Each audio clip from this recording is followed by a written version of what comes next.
പ്രിയപ്പെട്ടവരെ, നിങ്ങൾക്കറിയാം, ഒരു തെരഞ്ഞെടുപ്പ് എത്തിയാൽ പിന്നെ വാഗ്ദാനങ്ങളുടെ പേര് മഴയാണ്. എന്നാൽ വാഗ്ദാനവുമായി ജനങ്ങൾ നേരിട്ട് അനുഭവിക്കാൻ അവസരം കിട്ടിയ ഒരു പദ്ധതിയെക്കുറിച്ചാണ് ഇനി പറയാൻ പോകുന്നത്. അതായത് ഒരു കാര്യം പറഞ്ഞു, അത് നടപ്പിലാക്കിയില്ലോ എന്നുള്ളത്.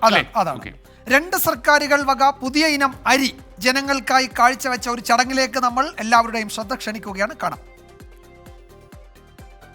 പലതരം പേരുകളിലുള്ള അരികൾ നമ്മൾ കണ്ടിട്ടുണ്ട്. 2 സർക്കാരുകളുടെയും സഹായം കൊണ്ട് പുതിയ 2 അരികൾ കൂടെ കഴിക്കാൻ നമുക്ക് ഭാഗ്യം ലഭിച്ചിരിക്കുകയാണ്. 2 കെ അരികൾ. ഒന്ന് കേന്ദ്രത്തിൻ്റെ വക ഭാരത് റൈസ്, മറ്റൊന്ന് കേരളത്തിൻ്റെ കെ അരി എന്ന് ഓമന പേരുള്ള ശബരി കെ റൈസ്. നിലവിലുള്ള അരിയെല്ലാം യഥേഷ്ടം വാങ്ങിക്കഴിക്കാനുള്ള വകയെല്ലാം ജനങ്ങൾക്ക് ഒരുക്കി കൊടുത്തിട്ടാണോ പുതിയ പേരുകളിലുള്ള അരികൾ ഇറക്കുന്നത് എന്ന് ആരെങ്കിലും ചോദിച്ചാൽ ചോദിക്കുന്നവരെ കുറ്റം പറയാൻ പറ്റില്ല. സംഗതിക്ക് കേരളത്തിൽ തുടക്കം കുറിച്ചത് തൃശ്ശൂരാണ്. കഴിഞ്ഞ കൊല്ലത്തും നമ്മുടെ പല ഡിസിഷൻസും പാളിപ്പോയി. പക്ഷെ ഇക്കൊല്ലം നമുക്ക് എന്തെങ്കിലുമൊക്കെ നടത്തണം ചോയേട്ടാ. നടന്നാ പോരടാ, നല്ല സ്മാർട്ടായിട്ട് ഓടണം കാര്യങ്ങള്. ഈ കണ്ടോ, കൊല്ലം നമ്മള് പൊളിക്കും. ഇത് കഴിഞ്ഞ കൊല്ലം ജോയേട്ടൻ ഇവിടെ ഇരുന്ന് പറഞ്ഞതാ. 1 രൂപയുടെ ലാഭം കിട്ടിയ കടലിൽ ചടന്ന ടീംസാണ് നമ്മുടെ നാട്ടുകാര്. അവരിതിൽ വീഴും. അപ്പൊ കാശ് മാത്രല്ല, ഇതിനകത്ത് സോഷ്യൽ സർവീസും ഉണ്ടല്ലേ? അത് മാത്രമേ ഉള്ളൂ. അല്ല, അങ്ങനെ ഒരു ഇമേജ് നമ്മൾ പുറത്തു വിടാവുള്ളൂ.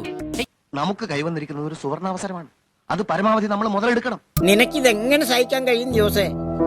ജോസേ, അങ്ങോട്ട് കൂടി അപ്പോഴേ നിങ്ങൾ കുറച്ചങ്ങോട്ട് മാറിയെന്നേ. ഒന്ന് മാറിയേട്ടാ, ജോസിന് ഇച്ചിരി കാറ്റ് കൊള്ളട്ടെ. അറിയിച്ചായിരുന്നോ? ഞാനിതെങ്ങനെ പ്രസിഡന്റിനോട് പറയുന്നു? ആൾക്കാർ കൂടുന്നതിന് മുമ്പ് എന്നെങ്കിലും ചെയ്യാനുണ്ടെങ്കിൽ ചെയ്യ് ജോസേ. അങ്ങനെ തൃശ്ശൂരിലെ അരി കഴിച്ചിട്ടാണോ അരി വിതരണം കണ്ടിട്ടാണോ എന്നറിയില്ല, അരി വിതരണത്തിന് ഒരുങ്ങുകയാണ് മറ്റു പലരും. നീ പോയിട്ടെന്താ ചെയ്യാൻ പോണത്? അത് ആളെ കറക്കി കൊണ്ടുവരുമ്പോ കണ്ടാ മതി. ഐഡിയ എന്താണെന്ന് പറഞ്ഞിട്ട് പോടാ. അതെ, വ്യക്തമായിട്ട് പ്ലാൻ എന്താണെന്ന് പറഞ്ഞിട്ട് പോയാ മതി.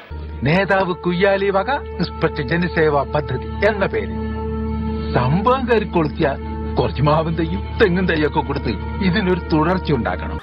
സമ്മതിച്ചിരിക്കുന്നു കോട്ടപ്പള്ളി. ഈ കാര്യത്തിൽ താത്വികാചാരനായ എന്നെ താൻ കടത്തി വെട്ടിയിരിക്കുന്നു. കെ പദ്ധതികൾ കൊണ്ട് തട്ടിമുട്ടിയിട്ട് നടക്കാൻ കഴിയാത്ത ഒരാൾ കെ വിമർശനവുമായി എത്തി. കെ ഫോണും കെ റൈസും കെ റെയിലൊന്നും കിട്ടാത്ത സാധനങ്ങളുടെ പേരാണ്.